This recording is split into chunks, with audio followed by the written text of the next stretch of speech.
Bismillah ar-Rahman ar-Rahim. In the name of Allah, the most gracious, the most merciful. Praise and blessings be upon our beloved Prophet Muhammad sallallahu alayhi wasallam.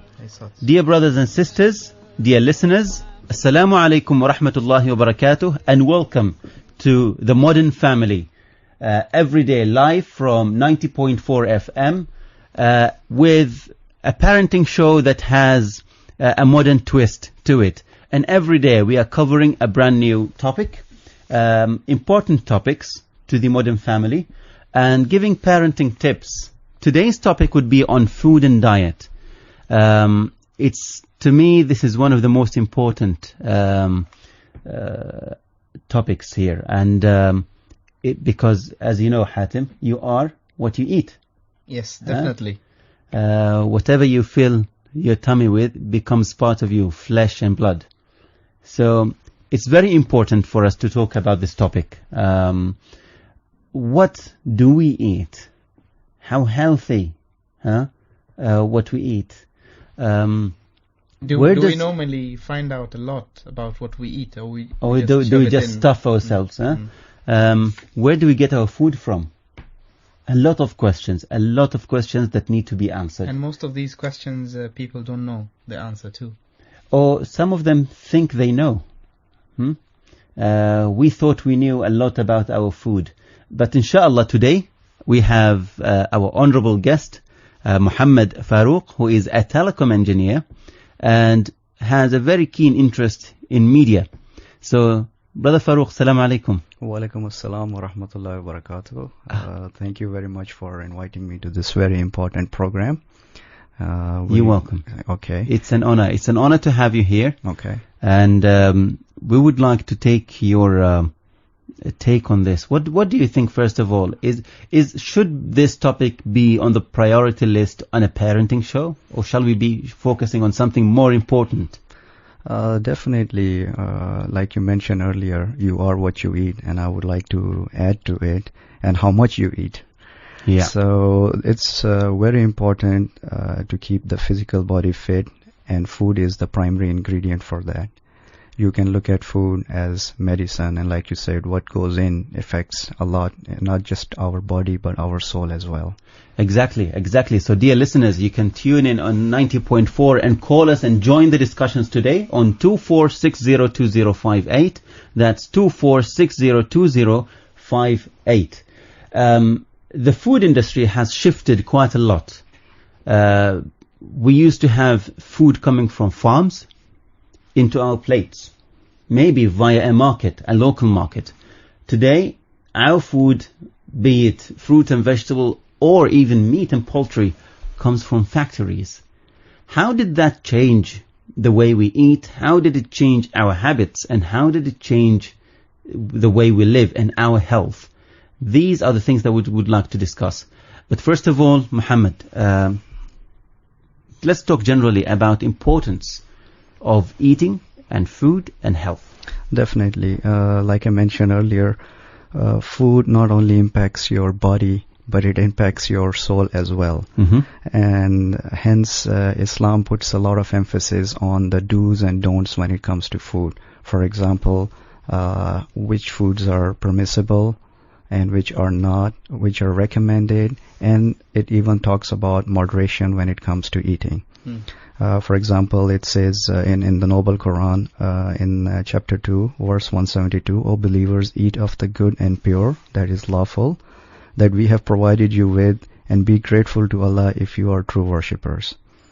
So, since food is extremely crucial, and it can be viewed as a medicine as well, we are advised not only to eat pure and good things, but also in moderation and not indulge in gluttony, which is harmful to the body. And again, in the same chapter or same surah, it says in verse 168, O people, eat of what is lawful and good on earth, and do not follow the footsteps of shaitan, for he is your open enemy. And we have all heard that health is wealth. I would like to say health is more than wealth. Just ask the people who have unfortunately lost it. Yeah. So there are two aspects here in both the verses that you have mentioned. One, the food has to be of a pure nature. Right. In terms of the way, how would we define pure? At-tayyibat, when we say at-tayyibat, or pure, right, or good food. For that, you will have to look at the whole process. For example, how it was cultivated, where you got it from, and most important, the aspect which a lot of people overlook is how did you get it? Your earning. For example, if you're working somewhere, it would be your salary. Yeah. Okay. So there are two aspects. One is the biological nature of the food, and second is how did you procure it? Was it through legal means or not? Yeah. So what you mean to say is an apple is an apple. An apple might be lawful to you, but if you did not earn it in the rightful way, then it becomes unlawful to you. Exactly. And I would like to highlight a very brief yet powerful hadith of Prophet Muhammad sallallahu alaihi wasallam, where he advised Muad radiyallahu anhu that, O Muad, eat what is tayyib and your dua will be answered. This is how crucial it is. It is more than just impacting our physical body. It is also impacting our spiritual aspect. And this is something very important that we would like to highlight probably in the second part of the program. Inshallah. Because all the verses talking about food are talking about two different aspects. One being pure food, at-tayyibat, good food, healthy food. We don't want to inflict any sort of pain or harm into ourselves by eating something that is unhealthy. Correct. So that is covering the part in the Quran that says at-tayyibat. And then the second part, which is halal. Now, halal or permissible, as you have rightly said, where did you get your money from to buy that food? Right. And secondly, even if you get your money from the right way, what type of food did you buy? Exactly. Is it a halal in itself? So we can't buy, for example, a poison and say, yeah, I bought it from money that is clean. Definitely. And eat it. Or buy an animal that we are not allowed to eat and say, I bought it from my money which is clean. I think today's topic is very, very important, especially for non-Muslims as well, to understand what is the fuss about the halal food when it comes to Muslims. Yeah. Why are they always concerned about halal food? And maybe today we can explain more what do we mean by halal food and why is it important in our lives. Exactly. I would briefly like to revisit the same thing, that the spiritual aspect carries more weight than the physical aspect. And some of the main items are highlighted in clear words. For example, pork or blood or carcasses of dead animals. Yeah. And we are obviously asked to totally shun them, and a lot of people, especially Muslims, they are very big on this thing. They would avoid these things at any cost.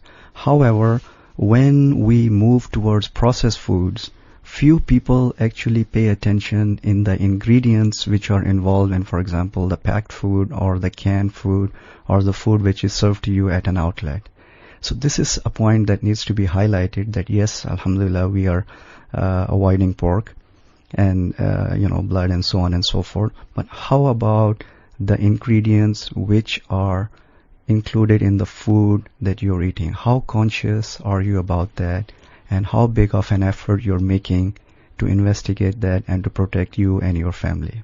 And why is it very important to do all of that? I mean, a lot of people would say that, let's say 50 years ago, we were not doing that, and we were healthy, and our parents were healthy.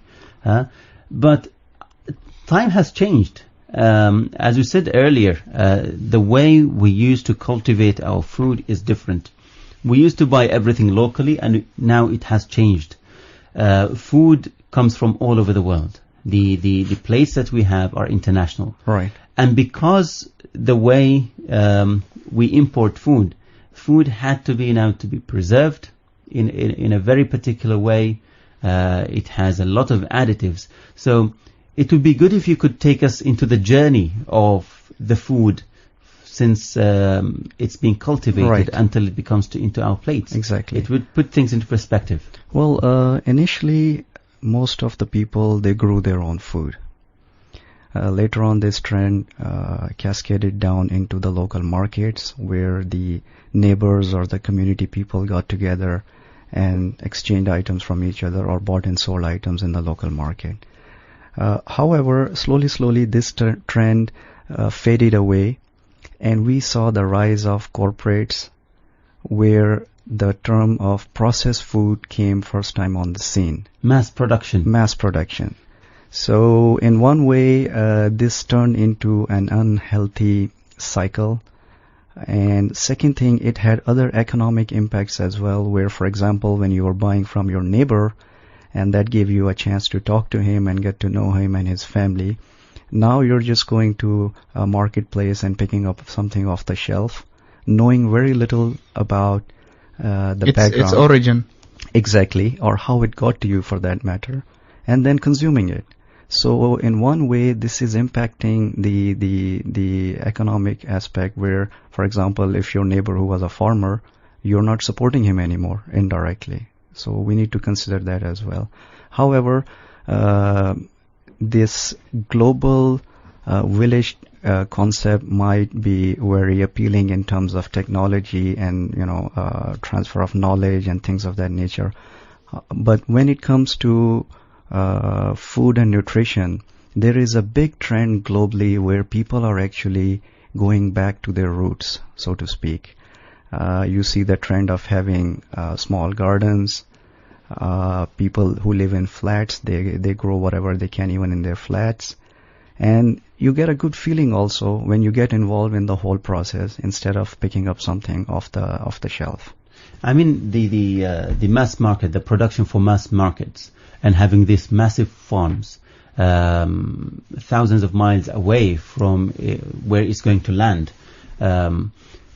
Here we have a lot of things. One, if you have a large masses of trees, then you need to use much more pesticides. Right. Very unconventional pesticides. Secondly, the food will have to be cultivated while they are not ripe yet. So at a very early stage. Why? Because they want to let it ripe while it's on transit, whether it's by cargo, by shipment exactly. On the sea, and sometimes they arrive to the destination not ripe yet. So what people tend to do is inject them with chemicals or spray them with chemicals, so fruit and vegetable ripen very quickly, unnaturally. So this is what it does. This is how the cycle has become now. Rather than having food that is local and you buy it and it's ripe already or almost ripe, you're having food that is being manufactured. Exactly. See, when people talk about what's in our food, this is a very old topic, and it's evolving just like technology is evolving. Initially, the concerns were, like you mentioned, from pesticides, chemical fertilizers, processing procedures. Now the concerns are more serious in terms of GMO, like genetically modified food. Mm-hmm. And people's lifestyle are becoming so fast and so unhealthy that they're relying more and more on fast food, also known as junk food. This is something else that needs to be avoided, especially when it comes to the kids, because we need to keep this in mind. Not only are we feeding them nutrition for their future, we are indirectly building a culture in their head. Yeah. So when they grow up, most probably they will be addicted to items that we are feeding them now at a very ripe age. You mentioned a very important thing, which is GM food, genetically modified food. Can you tell us more about this, please? Yeah, genetically modified foods are basically biotech foods, and these are produced from genetically modified organisms, or GMOs. Specifically, genetically modified crops. GMOs have a specific changes introduced on a DNA level using the genetic engineering techniques. This is something relatively new and something fairly controversial. Yeah. And this is being questioned globally, and Europe and the West are quite advanced. Unfortunately, most people in the other part of the world are not aware of these items. It is very strange how the world moves, because just food became genetically modified, and then you have the resistant and people who resist all of this, and the whole movement of having natural food, and they came up with organic foods. Exactly. Now, the natural food, or food, the simple, basic, normal food, became labeled, and the unlabeled food, or the manufactured food, became unlabeled. Right. So you see how it has changed. The natural food being unlabeled, that is the normal thing, but now today it has been labeled as if it's something really strange or something exotic. And it's even more expensive than and it is much more expensive. I was coming to that point. Actually, one idea or the reason behind this labeling is people actually go out and look for it. So this is a healthy sign that people are developing an awareness that they need to look for something good. They haven't quite figured it out that they can grow part of it in their backyard as well, but they're starting to look for it. So this is a good step. Organic food is produced, packaged using methods of organic farming. They don't involve modern synthetic additions such as pesticides and chemical fertilizers. So obviously these are healthy.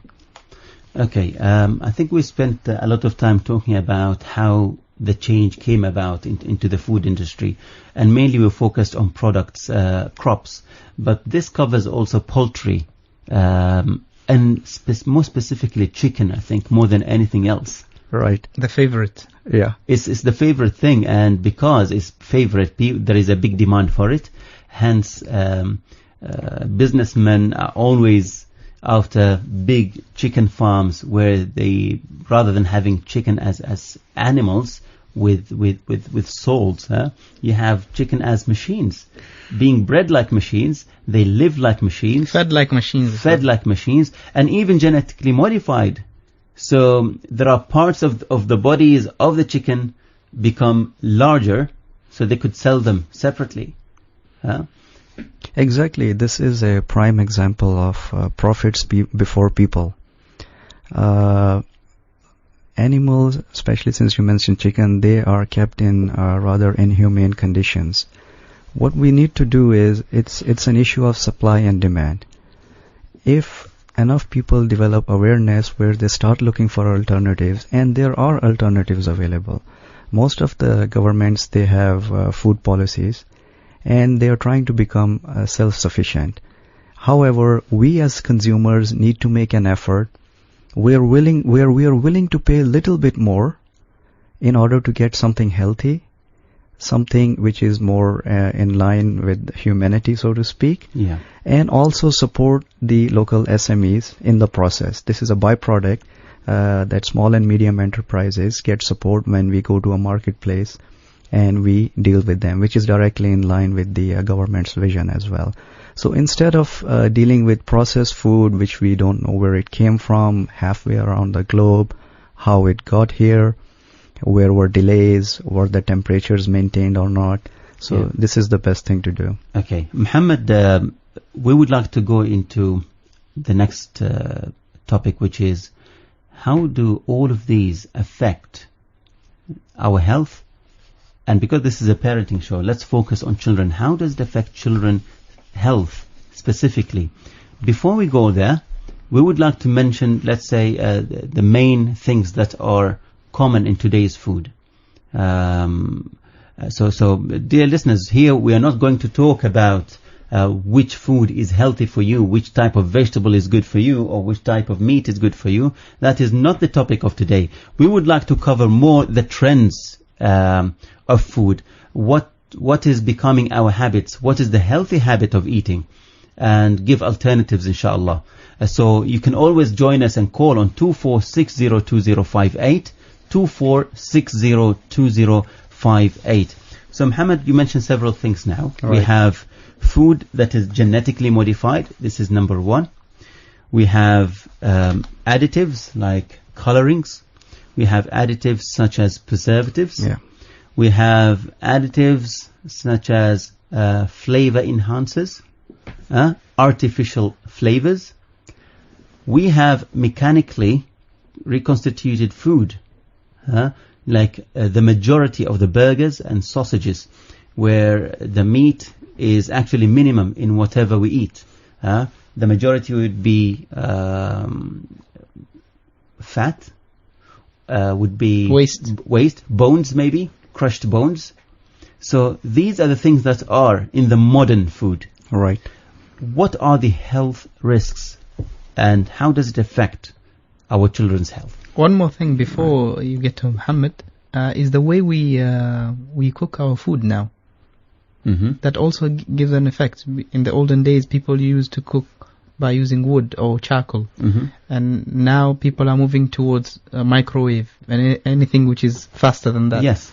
So also that, even if you have a organic food which is healthy, but the way you prepare it and then you turn it into an unhealthy food. Definitely. It is very debatable, the microwave thing. There is a lot of controversy and debate of whether cooking using microwave is healthy or not. But heating up food using microwave is probably a less of a threat than cooking. I personally never use microwave for cooking.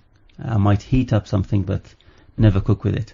But anyway, there you go, Muhammad. Yeah, same over here. I do agree with you when it comes to microwaves. There are still some, for example, outlets in certain parts of the world where they actually have a sticker outside on the main door saying microwave in use inside. So that tells you something. However, most of us are paying a price for convenience, for saving time, and it's a shortcut. Coming to children, most parents are very much concerned, and they should be, about what their children are feeding their brain. For example, what kind of TV shows they're watching, what kind of video games they're playing, what sites they're visiting on the internet. Parents are very specific about what schools they select for the children, and all for the right reason. Yeah. However, we have noticed that when it comes to food, which is a very important thing that is injected in the body, most people are very relaxed about it. One reason could be the level of confidence they have on the corporates. That whatever is coming on my table, it's okay, why should I get into it and open a can of worms? However, we need to look at it that the labels which are posted on the food, most of us don't read. And even if we read, very few of us actually understand them. If you ask a lot of kids now, for example, where does meat come from, they'll name the local grocery store. Because probably a lot of them have never been to the farm. Yeah. One way is you have to lead by example as parents. Set a culture. It will take some time. It'll take a little bit effort. However, take them shopping and make it fun. Guide them and let them select ingredients. Once in a while, take them out to a farm. And eventually, this thing will lead towards having a small home garden. And the same thing can be promoted in the schools as well. This is very important. And when they're young, if you can keep them away from certain foods which are not healthy, like even nowadays, certain schools, they don't allow some snacks by the parents over there, and they will write to the parents and saying, we do not allow this because if your kid eats this, the others might follow suit. Yeah. Right? So it all begins at home. We have to make an effort, we have to make an sacrifice, and show them and teach them the benefits and harms of foods. And there is a lot of edutainment-wise material available on the internet, which is very interactive also. And you show them this is good for you. Most important, since we teach them to perform salah from an early age, and even when they're very young, and when we are praying, they follow us and imitate us. Yeah. We need to inject this into them that it is very important from a religious point of view. Like, Allah says this and He likes this and He doesn't like that. This will stay with them longer than, for example, you sitting there and giving them a lecture. So this is one stop. Starting from home into the schools, and hopefully once they grow up, this will become second nature, and they will not be having a big issue that they have to give up a soda or they should not eat candies or things of that nature. You said something very, very important is set the example. Yeah. And if we parents are not convinced of the whole idea from the beginning, how do we expect to sell the idea to our children? Exactly. Like they say, children's they see, they hear from their eyes. So we have to set an example for them. We do know that we need to make improvements and enhancements in the way we eat. However, a lot of us are lazy. We say, okay, I'll do it after a while, I'll do it next week, I'll make a group, and then all of us will sit together and, read about it. So it's all about procrastination. Yeah. We know about it. Yeah. Muhammad, thank you very much. We'll have a very quick break, and we'll come after the break and continue the topic. Inshallah. So dear listeners, we'll have a very quick break. You can call us after the break on 24602058. That's 24602058. Stay tuned. The Modern Family. The Modern Family. Today, if we look at our plate is international. Our plate is international. No matter which country you are eating in, the plate is international. The meat comes from one country, the chicken comes from some other country, the fish comes from a third country, the oil comes from some other place, and so on and so on and so on. And therefore, it is very essential for us to be sure of what we put in our mouths. Now, many times people say that such and such a thing has a halal certification on it. Now, chicken, for example, any chicken that comes out of a factory, processed chicken, whether it is Venky's or Godrej or whatever, please understand one thing very clearly, that chicken processing machinery is designed for operational efficiency, which means it is designed to produce to increase the output per minute, to increase the number of chickens that are processed per minute. It is not designed for halal processing. Any machinery. I have been inside a chicken factory. I have seen how it works. I don't want to go into the details here, but take my word for it. The halal certification, for example, for the Godrej chickens, the halal certification comes from a masjid in Bombay which I have never heard of. Now, the fact that I should have heard of something is not a criterion in Deen, but my point is it is not a proper halal certification organization. It is some masjid committee in Bombay which we have no clue who they are and what they are, and they certify that the Godrej chickens are halal. Now, I have a very simple rule that I apply to myself, and which I suggest that you also apply to yourself. And that is, that with regard to haram and halal eating, just ask yourself, if the word haram is substituted with the word poisoned, will you still take a chance? As simple as that. Instead of saying haram, if we said poisoned, will you still take a chance on some stamp which is on that package? And if you think that poisoned is too extreme, then let me say, instead of saying poisoned, if I say allergen, which means that this food contains something to which you have a severe allergy. That I'm sure is easy enough to imagine. Supposing you say that this thing which you are eating may have an ingredient in it to which you are severely allergic. What will you do? Will you still take a chance? Or will you ask 20 times, and if you are still not sure, you say, well, I better not eat it anyway.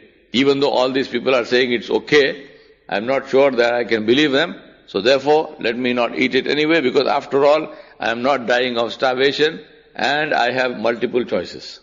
So please understand this very clearly. The Modern Family. The Modern Family. Dear listeners, Assalamu alaikum wa rahmatullahi wa barakatuh. Welcome back on the show again. Today's topic is food and diet. We have just listened to a very important piece there about food being halal. This is something we will touch on, inshallah. We'll go back to our guest here on the studio, Muhammad Farouk.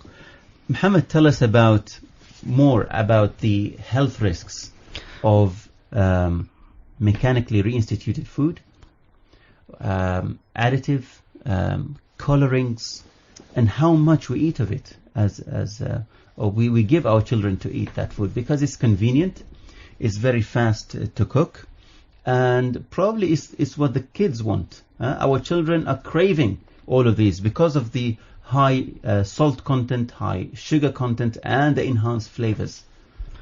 Excellent.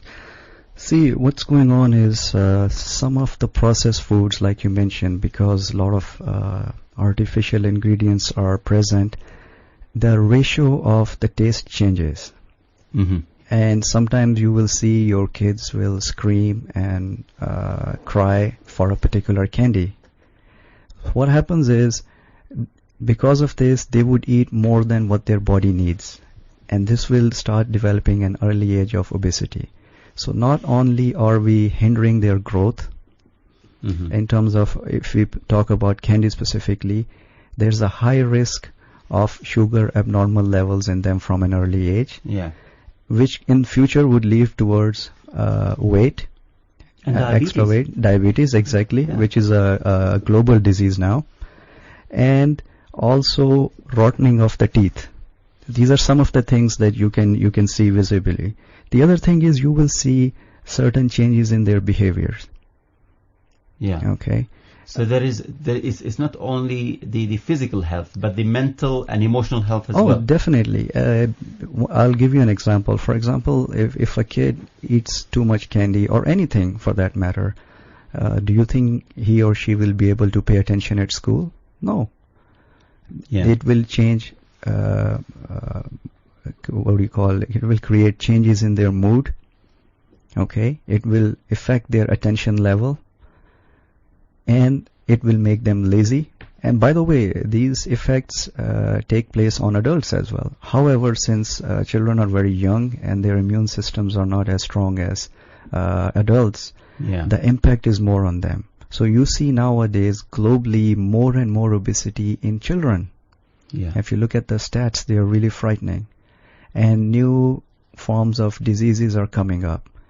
A lot has to do with what you put in is what becomes visible through you. As if we're doing this intentionally, huh? We became very careless in what we eat. Food that we don't understand, food we can't even pronounce, but we have no objection eating them. Exactly. Like it was discussed earlier, it's a matter of convenience. For example, you must have heard the term TV dinners. Yes. You yes. come from office, you're too lazy to do anything, you take something out of your freezer, throw it in the microwave, nuke it for a couple of minutes, and you just inhale it. Yeah. So it's a whole culture which is really unhealthy, and it needs to be addressed on war footing. Hatem, you've been very quiet. Yeah, I have something to share here. This research says there are only two types of food: whole foods and processed foods. Mm-hmm. What are processed foods? Processed foods are soft drinks, cheese, crackers, cookies, chips, instant meals, are commonly canned, frozen, dehydrated, and other long list of food. Sausages, burgers, even French fries. And here it says that there are few dangers to the processed food. The first one, it says processed foods have less nutritional value. Foods lost much of their nutritional value during processing. Still more problematic is that the flavor void is often filled with man-made unhealthy fillers that contains empty calories. So it's made for your taste buds rather than for your health, or to fill you, or fill your need, your body need for food. The other threat that comes from processed food that they are top hiding places for the despicable 3 S's, which is saturated fat, sugar, and sodium, making them a culprit for childhood obesity and type 2 diabetics and heart diseases. The other thing, that processed foods contain dangerous addictive and chemicals. Food companies use more than 6,000 addictive chemicals to color, stabilize, emulsify, bleach, texturize, soften, sweeten, flavor, hide odors, and preserve the food. So all this junk goes into our bodies. All of this basically. in something that might seem very, very innocent. And it says processed food keep us from cooking healthier. So it's faster. So we don't tend to go to the traditional way of preparing food. It's really amazing. It's really amazing how it all started. From just an ambition of somebody having a very big farm and trying to sell just beyond the village. And it turned out that the ambition gets bigger, and rather than selling to just outside the village, now you wanted to sell outside the country and then to the whole world. We are eating food that has been processed and cooked and everything in a single factory in a single country, which is selling all over the world. Everyone is eating exactly the same food. And because all of that, people needed to preserve them, add all of these additives. They wanted to make more profit. So rather than sell you meat, which is 100% meat, they are allowed to sell you, 50% meat and 50% junk into it, just to make it weigh more and sell more. Exactly. There have been scandals about processed food, especially meats, for a very long time. There's a novel called The Jungle, which was written earlier. It talked about the horrible conditions of the processing plants. And recently, you must have heard about the horse meat scandal. So Yes. I would like to remove the word scandal from it. There is enough proof out there. Yes. However, sadly, like it was mentioned earlier in the show, that organic food or healthy food or natural food is more expensive. And one reason for that is the corporates have the economies of scale. They have become so large and so huge that, for example, a burger might be, like let's say, for example, 1 riyal, and a salad might be 2.5 riyals. Okay. So it goes both ways. Some people, they might be eating unhealthy unknowingly. Yeah. Others, they're just lazy, they know about it, they don't want to investigate, they don't want to worry themselves. Oh, they say it tastes better. Well, yeah. In their perspective. Exactly. And the third reason could be cost. In certain places, the reason is also cost. There's something very important I wanted to share here. It says, strong flavors and colorful packaging of processed food make real food seem boring to kids. Very interesting, because they're attracted. You eat with your eyes. This is what people say. You eat with the eyes first. And eating starts from the day you go shopping. And you said take your children shopping. I'm afraid that if we take them shopping without the appropriate guidance, then they will be attracted to the junk food just because they are packaged in a good way. Right. They will try to pick up anything that has their favorite cartoon character printed on it. Yes. You know what? So it's a lot about marketing. The packaging is not about the artificial packaging, but also the presentation of food. I know that some supermarkets would not present healthy food just because, fruit and vegetable, just because they don't look good. And they would rather have food that have been engineered to look identical. So you have a bunch of bananas that look exactly the same. They're probably not as healthy. Their nutritional value not exactly the same because they have been engineered. Yes. But this is what people want to buy. Apples that are really, really shiny, very big, but they're tasteless. Right. And supermarkets, they have standards. I've seen a program where farmers are actually throwing away food that has absolutely nothing wrong with it, just because it doesn't meet the length requirements in particular supermarket in that country. So you have cucumbers, they have to be certain diameter and certain length, or certain color. If they are not, then they are not presentable. Right. And that sort of adds to the cost, because you are throwing away healthy food. Right. You are ending up having less of a stock, so you need to raise your price. Exactly. So I think and you can notice this in our foods when you go to the market. I personally noticed this in the past when you used to get fresh mangoes from local market, and when you pass by you can hear the smell of the mango. You can smell it. But now you hardly, you can sniff it all over the place, but you can't feel the smell. Actually, it's medically recommended also that where you are a resident, it's better to eat local food from there, because like I mentioned earlier, you have to view food as medicine as well. Yeah. So I'm not sure exactly how great of an idea it is that you're in a hot climate and you're eating something which is coming from, let's say, minus 10 degrees. Yeah. So what kind of impact it will have inside your body? that needs to be calculated as well. The whole idea of having to eat food that is not in the right season, right, or food that is outside your geographical area, I was always tempted to do some research into that, but I just didn't have the time to do it. But maybe one day, Monday, when I have the time, I might do it. Or maybe somebody already did it, and we're just waiting to see the results. Okay. We have drawn, Muhammad, a very dark picture in today's show. It is not our intention, but we are just shedding light on reality. Exactly. This is the reality. However, I don't think it is that bad, because although the problem is really severe, getting out of it is not a very difficult thing to do. Exactly. So we would like to focus in the next few minutes on what are the alternatives. How can we live in a very healthy lifestyle, eat healthy food, and teach our children to eat healthy food? That's a very important thing that you have mentioned. First of all, nobody is saying that we have to go cold turkey and just stop everything from today. However, having said that, since we are in Ramadan and we are disciplining our body and our soul, this is an excellent opportunity to turn a new page. Yeah. We can definitely start eating healthy. There is a global movement.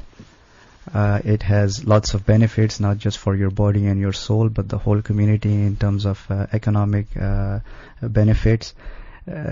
We have to chop it down into a small personal issue and then work on it instead of looking at a very big global thing.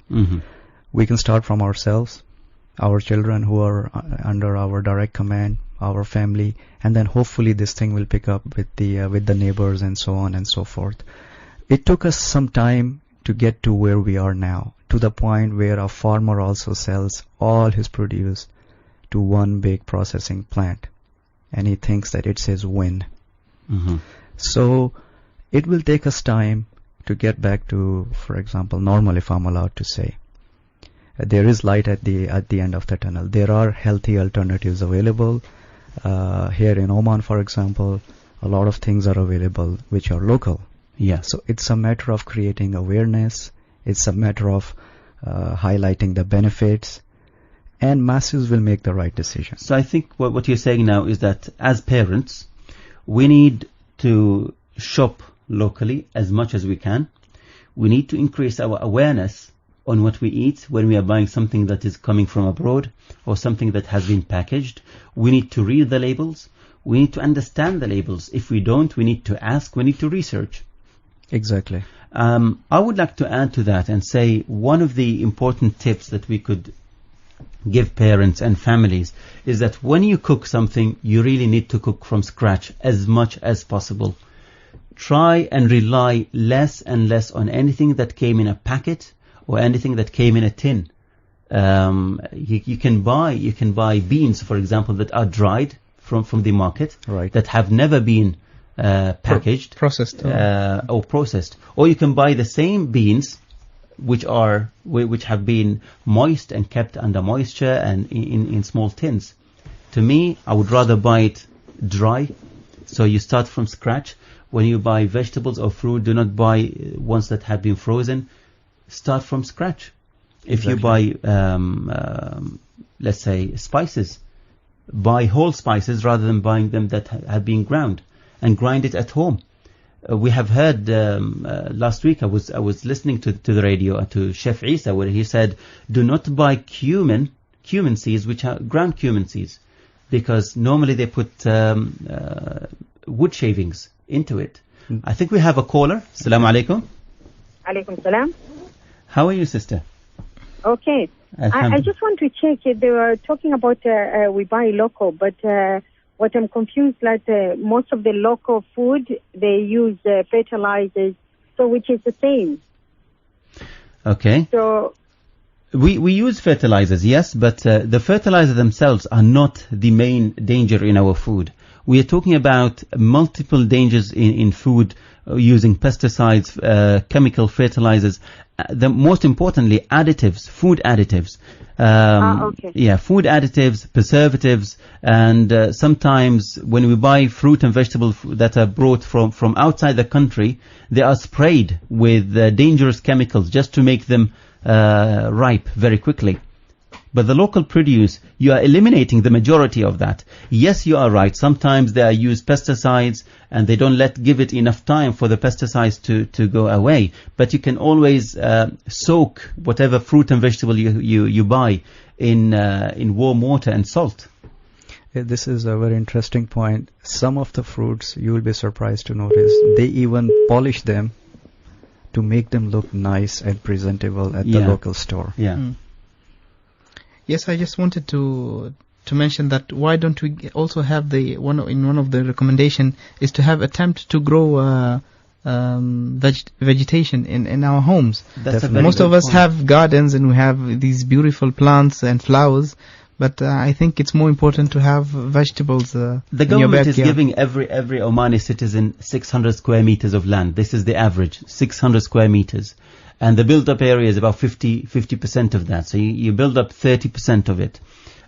Say you allocate some parking area, but what you can end up with is about 50 to 100 square meters that is suitable to plant crops. You can plant fruit, you can plant vegetables. Yes, you would not become self-sufficient, but you are teaching your children to be healthy, a healthy lifestyle, and do something about it. Exactly. And especially in Muscat here, that if we think innovatively, some might say, irrigation is very, very expensive. In Muscat, it's very humid. So just switching on an AC and the condensed water, if you really direct it to your garden, you will get a lot of water. One AC could give you probably 2 or 3 buckets of water. Yeah, also, there are drip irrigation techniques available on the internet. You can read about them and implement them as well. Most important thing is developing a culture and starting from children. People who are living in flats who feel very strongly about it, they're even growing home gardens in their balconies or the rooftops. Exactly. Exactly. So this is not an excuse that, for example, land is not available. If we feel strongly enough about this thing, we would actually do something about it. You can grow onions, you can grow garlic, lettuce, tomatoes, everything on your rooftop. Exactly. And it has been tried, and some people are doing this. Right. And it is very healthy, eating from something that you have grown yourself at home.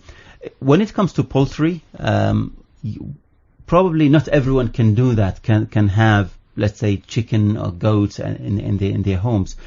However, if you would like to have a healthier option, I think the healthy option, especially when it comes to chicken, they are always much more expensive than the normal frozen chicken. So my suggestion is buy the healthy ones, spend a little more, and eat less of it. Eat less of it, but eat healthy. Exactly. I second that, definitely. This current setup needs to be decentralized, where, for example, you don't have to look for where you have to go to get, for example, an animal to slaughter or a chicken, like the example that you have mentioned. Moderation is the key. Again, Islam is very big on moderation. Yeah. And this is something that needs to be passed on to our children as well. Yeah. I just wanted to mention something very important about halal food. Maybe we have not emphasized very much about halal food. Yeah. And we have a lot of Muslims traveling all over the world. Yeah. And certainly when they're stranded in these countries and they don't find halal food, they end up eating meat or chicken, which is non-halal. Yeah. Having the excuse that we are away. We are away. This particular topic here is very close to me, and I've researched the topic, and let's not go outside the country. Let's talk about food that is coming into Oman. If we look, I've researched this, and the results are shocking, are really shocking. You would be amazed how much of the food we eat are actually not halal. It is nobody's fault apart our own. It is our own fault. The majority of food, especially when we talk about confectionaries, chocolates, crisps, biscuits, even some dairy products, cheese, a lot of the cheese is not halal. Why? Because we buy this food from non-Muslim countries. And the Islamic ruling is that food that originates from a Muslim country is halal until it is proven to be haram. So you don't even need to ask. The other part of the same ruling says that food that comes from non-Muslim origin, non-Muslim countries, it is haram until proven to be halal. And this is the problem. We do not ask. When I was a student in the UK, I used to get a lot of emails saying, this food is haram, this has pork, this has this. And I never used to believe all the emails. So what I did, I said, okay, I'll take an oath on myself to go and ask these companies. So I contacted the major food producers in the world. Right. Master Foods, that is producing Galaxy, Bounty, Twix, and all of these chocolates. I've contacted Cadbury. I've contacted Nestle, who are making Kit Kat and making some of the most famous names of food. I've contacted Ferrero, which makes Kinder Bueno, Ferrero Rocher. All of these companies, I've contacted them and I said, I'm the president of the Omani Society in so-so university, and I would like you to tell me give me a list of the products that you manufacture globally that are halal. And my criteria of halal is this. It doesn't have any sort of animal product at all, unless it is fish or bugs. Then I don't mind. Secondly, not even a trace of alcohol. Not even one part of 1,000. Less than 0.001%. I don't want anything. Give me. And they gave me the list. You would be amazed that the majority of the food that they bring to Oman and the Islamic countries contain both alcohol and they contain animal products, mainly fat from pork or pigs. Mm-hmm. This is something we need to be aware of. I have accumulated a list. I have published it on the internet, and anyone who would like to have it, you can always visit our website on Twitter or follow us on Twitter. Hatim at Hatim IIC. Hatim IIC. And we'll put a link, inshallah. After the show, we'll put a link to that list. What I would like to tell to our listeners is that you need to research. Don't say, I'm in a Muslim. Yeah, do your homework. Don't say, I'm in a Muslim country, I will not ask. Yes, you are in a Muslim country. Don't ask about the food that came from a Muslim country. But if it comes from a foreign, non-Muslim country, the norm there is not the norm here. Right. Yeah. What they use in their foods, which is absolutely okay for them, it is not okay for us. I will give you one example. Polo, the normal. There are two types of polo. One which is the normal white polo, the minty polo, and there is the other polo, which is the colored one with flavor. The flavorings contain alcohol, and this is from the company, and I have the letters from the companies themselves. So there are many other names that we would not mention, but it is good to go there and look out. Before you feed your children, before you feed yourself, go and check, is this food halal for me or not? Well, I really appreciate the fact that you mentioned that you have done so much homework on this topic and you plan to put the list. Since a lot of us are just lazy, we have excuses like I don't have time, or if something is not halal, it's not my fault, the sin will fall on XYZ. Yeah. But if all this information is available at one point, then this leaves no excuse for us not to give up. And by the way, there are healthy alternatives. Yeah. There's a lot of imports which are coming from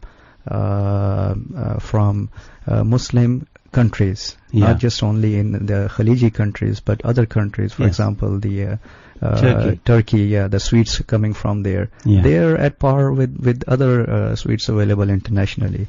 So you don't have to give up anything. You just have to modify your grocery list, so to speak, and put in a little bit more effort. Alternatives. And always keep in mind, it's a matter of your dua getting accepted or not getting accepted. This is serious. Rasulullah sallallahu alayhi wasallam said, told us about a man praying to Allah subhanahu wa ta'ala, but his prayers were never answered.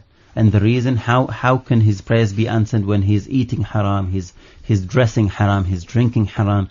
So it is very important for us, if we really want to pray for our children, that Allah subhanahu wa ta'ala protects us and protect our children, we need to ensure that what we eat is halal. Inshallah, it's stated in Islam, and we should be jealous about how we raise our children. They're our best investment.